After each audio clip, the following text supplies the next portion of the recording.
¿Nunca tuvo contacto con ningún miembro de la delincuencia organizada? Nunca. ¿Ni una reunión en privada, ni una llamada telefónica, ninguna comunicación? Nunca. ¿Y como director de la AFI? Como parte de estrategia de contacto, nunca. Nunca. Y además, yo quiero prestar algo más. ¿No tenías un equipo que buscaba algún acercamiento para obtener información? Nunca. A ver, quiero hacer un antecedente para que además, nunca, así de claro, nunca. Pero aún más, quiero darles un detalle importante. Yo estoy formado en áreas de inteligencia y de contrainteligencia. Por eso, inclusive mis colegas, y me decían ahora que les pasó ese tema, la perspectiva que no está ante público me dieran dinero y es absurdo. Reitero, nunca, pero nunca. Y por disciplina profesional, porque así estoy formado, nunca. Por eso en mi oficina, sí, lo que tú tuviste oportunidad de estar. En las dos, en AFI y en Seguridad Pública.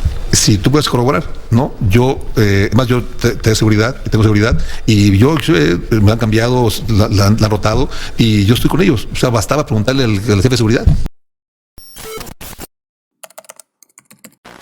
Transformación pacífica del país.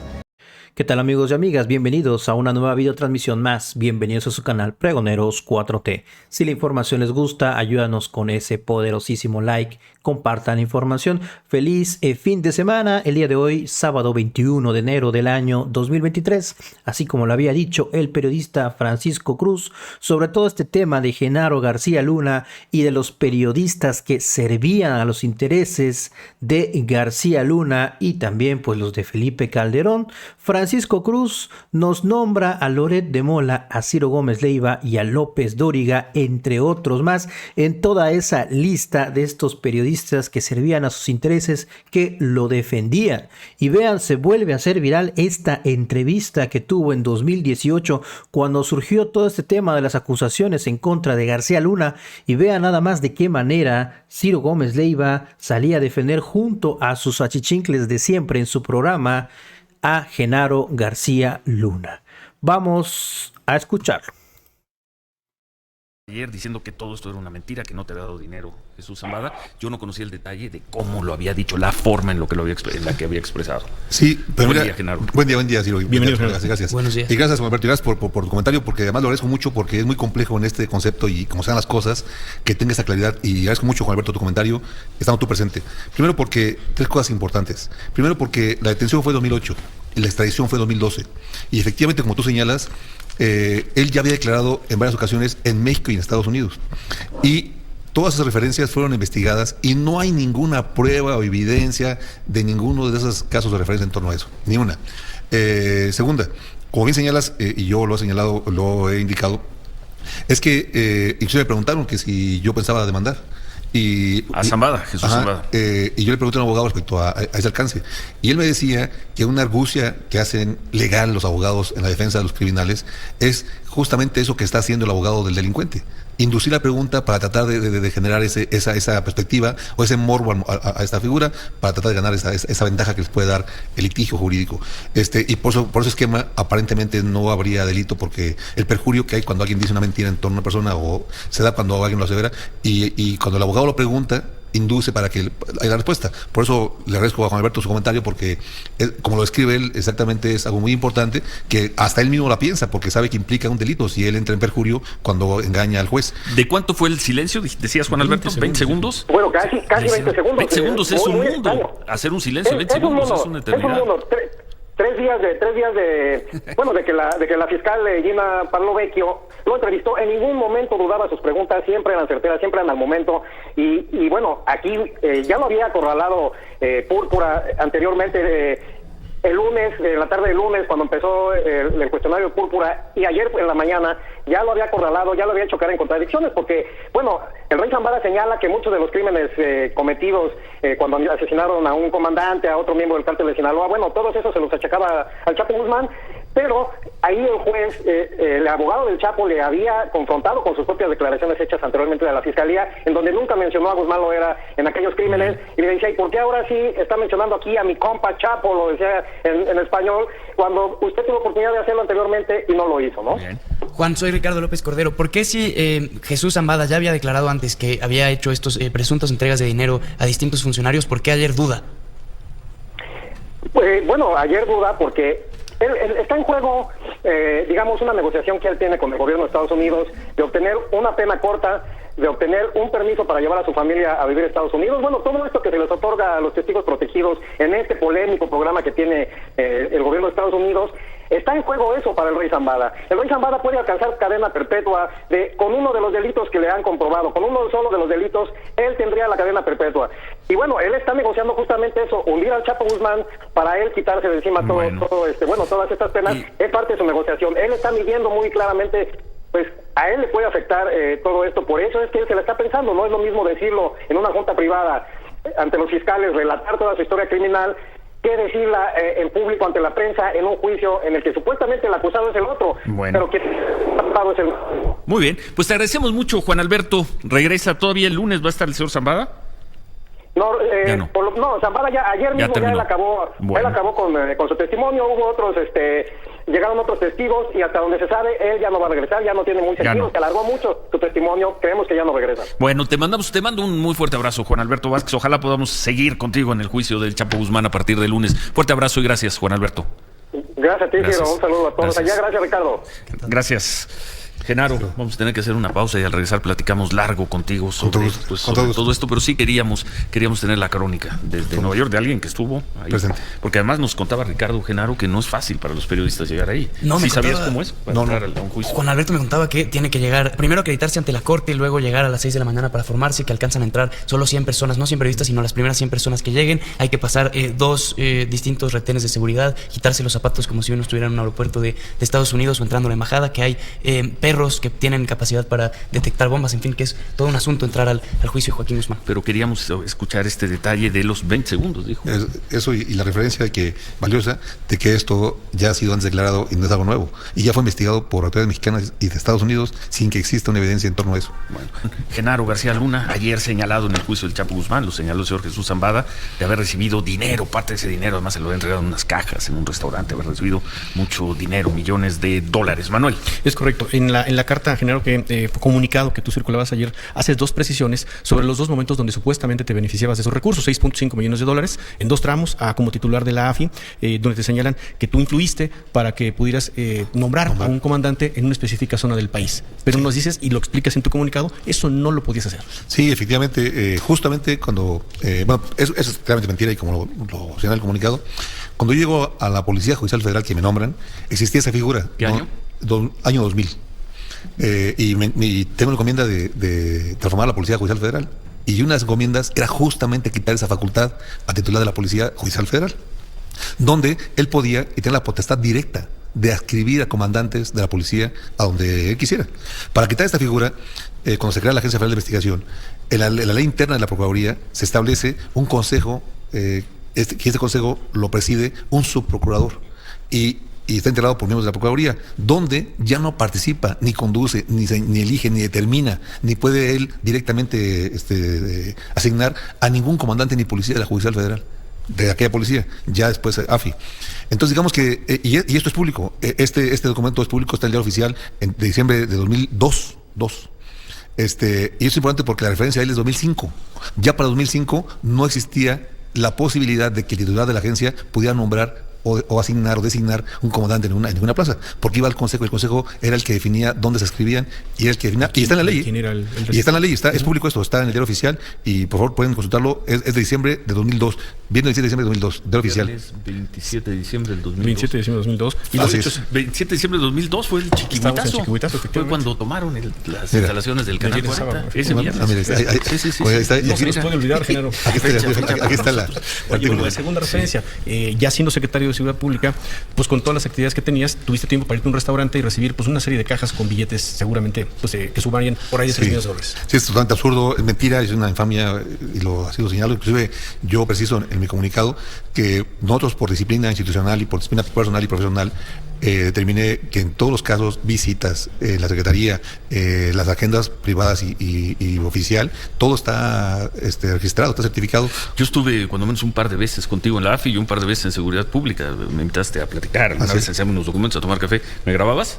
Cuando entraba toda la gente que entraba al registro de la institución era grabado. Y no solo eso, había ocasiones que tomaban registros biométricos, huellas, etcétera. Por supuesto, pero te podías reunir en otros lados. Digamos Consiguiendo esa perspectiva, justamente para que no estar el registro formal de la bitácora personal y el ámbito privado y oficial total, y esto está grabado y es público. Pero aún más todavía. Un tema valioso que se precisaba en la comunicación que contaba Juan Alberto es que estas referencias que hace él son del año 2005. Debo decir que en 2008 fue detenido y en 2012 extraditado. Yo, parte de mi trabajo, ya lo que he explicado, es que en las tareas que hay para el combate al crimen, hay unidades especiales que se constituyen para combatir este tipo de crimen. Y esas unidades tienen ciertas calificaciones específicas para poder participar. Entre ellas se hace una auditoría total de sus bienes, de su actividad personal, de no tener ningún vínculo con la actividad criminal. Y no solo en el país, se hace a nivel internacional. Esta certificación se hace con los americanos, con otros países donde se comparte información de inteligencia de alto nivel. Para esas tareas yo estaba asignado y esa era mi responsabilidad. Es decir, no solo era un tema del país.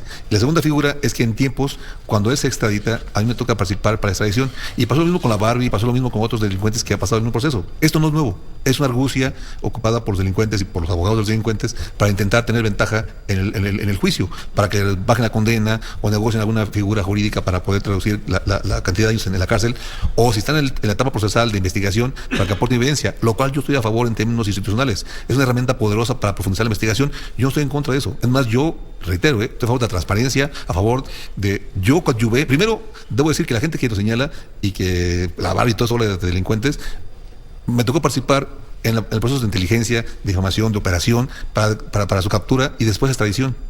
Justo porque estoy convencido de la importancia de extraditarlos y profundizar en las investigaciones. Yo estoy a favor de eso, que sea transparente y si hay una evidencia que se aporte. Eso estoy a favor de eso. Esta referencia que si se abre una investigación a ti por estas declaraciones, ahí estarás. Por supuesto, pero además quiero decirte que esto ya fue hecho. Por eso yo señalaba, y eso lo señalaba Juan Alberto, que es algo valioso, que no se considera. Esto ya fue hecho desde el año 2008 y después 2012, en México y en Estados Unidos, porque estas figuras para ser extraditado pasan a la declaración, son formales, son jurídicas, y eso implica una investigación profunda de estos hechos. Por eso también debo decir algo valioso, Ciro, que tú señalabas, es respecto a que el juez inclusive ha amonestado ya a los abogados y a los delincuentes por referir personas sin evidencia, porque es una argucia legal para poder hacer esa figura. Pero yo estoy a favor de eso, que se transparente, que se profundice y que se haga la parte correspondiente. Hay una serie de documentos que acompañan tu comunicado, Gerardo, donde te escribe, por ejemplo, el director regional de la DEA en el año 2011, hace un reconocimiento sobre tu trabajo encabezando a los hombres y mujeres de la Policía Federal, por ejemplo también de junio del 2011, donde desde la Embajada de los Estados Unidos de América pues hacen precisamente el reconocimiento sobre el trabajo, por ejemplo, para el desmantelamiento de la familia michoacana, de la detención de la Barbie. Documentos que me queda muy claro, no te los habrían pues otorgado, si no les constara pues el trabajo que hiciste, ¿no? Pero aún más, sabiendo y ya estando extraditado esta persona, donde él ya había declarado eso. Y aún más, para que estos documentos, yo nunca lo he hecho, yo no lo he hecho público, porque es una disciplina personal. Inclusive aporto documentos donde también fui objeto de amenazas a mí y a mi familia, que yo nunca lo había hecho. Y tengo más en otras cosas que tengo en términos de profesionales.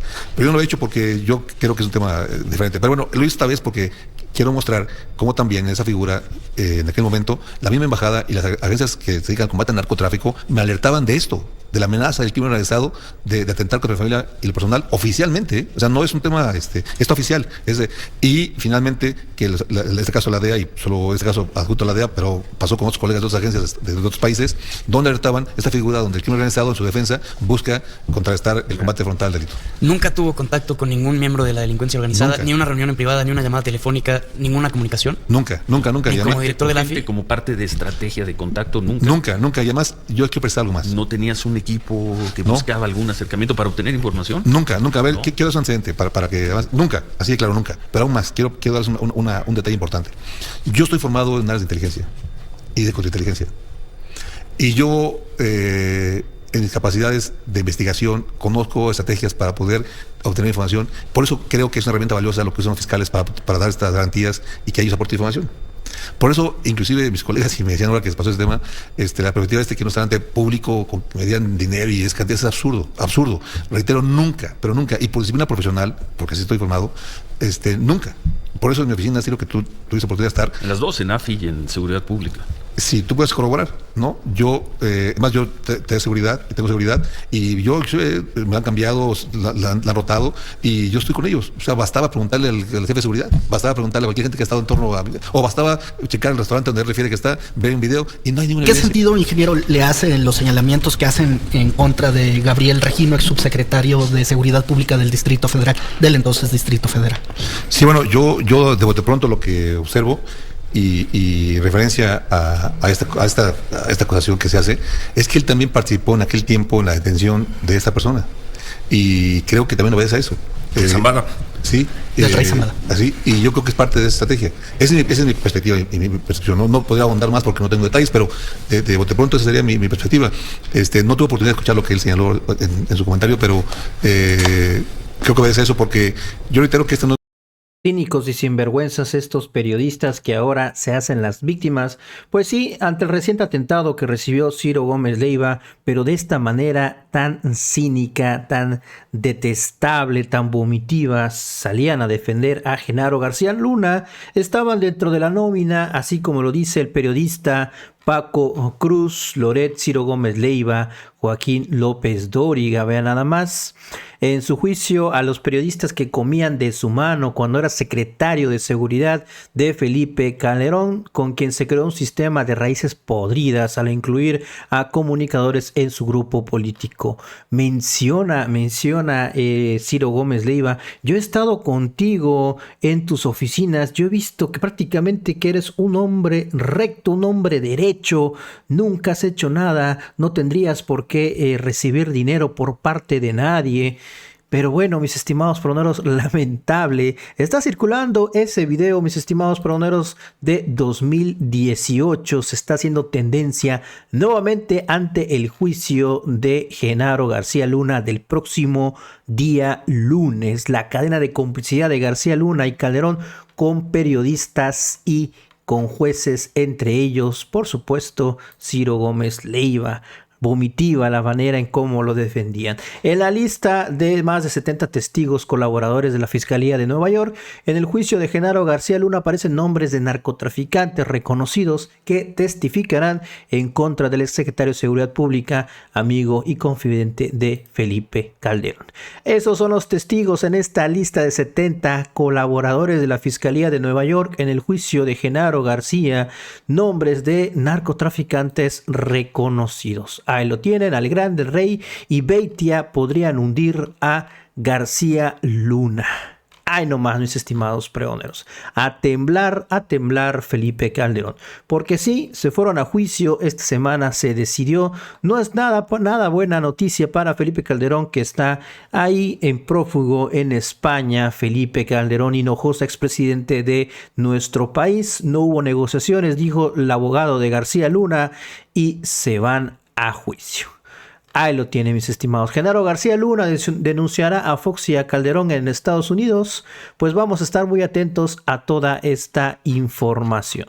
Nos vemos a la próxima. Que sigan pasando un excelente día. Espero que no les haya revuelto el estómago esta entrevista que hace algunos años hacía Ciro Gómez Leiva junto a sus achichincles, a los de siempre, y defendiendo de manera vomitiva a Genaro García Luna, exsecretario de Seguridad Pública de Felipe Calderón.